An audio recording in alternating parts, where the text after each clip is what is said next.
Hello, my name is Jantanapan.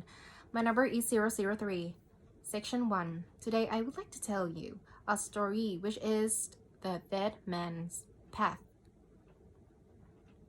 Michael Obi's hopes were fulfilled much earlier than he has expected. He was appointed Mace Master of Anubis Central School in January 1949. It has always been an unprogressive school, so the mission authority decided to send a young and energetic man to run it. Obi accepted this responsibility with enthusiasm. He had many wonderful ideas, and this was an opportunity to put them into practice.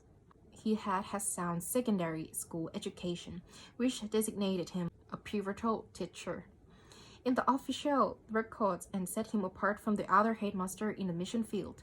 He was outspoken in his condemnation of the narrow wheels of these older and often less educated ones. "We shall make a good job of it, shan't we?" he asked his young wife, whom they first heard the joyful news of his promotion. "We shall do our best," she replied. "We shall have such beautiful gardens and everything will be just modern and delightful." In their 2 years of marriage life, she has become completely infected by his passion for modern methods. His denigration of these old and superannuated people in the teaching field who would be better employed in traders in the Onisha market. She began to see herself already as an admired wife of the young headmaster. The queen of the school, the wives of the other teachers would envy her position. She would set the fashion in everything. Then suddenly, it occurred to her that there might not be other wives. Wavering between hope and fear, she asked her husband, looking anxiously at him. "All our colleagues are young and unmarried," he said with enthusiasm, which for once she did not share. "Which is a good thing," he continued. "Why?" "Why? They will give all their time and energy to the school." Nancy was downcast. For a few minutes she became skeptical about the new school, but it was only for a few minutes. Her little personal misfortune could not blind her to her husband's happy prospect. She looked at him as he sat folded up in a chair.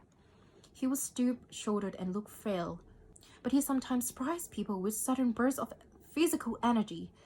In his present posture, however, all his bodily strength seemed to have retired behind his deep-set eyes, giving them an extraordinary power of penetration. He was only 26, but looked 30 or more. On the whole, he was not unhandsome.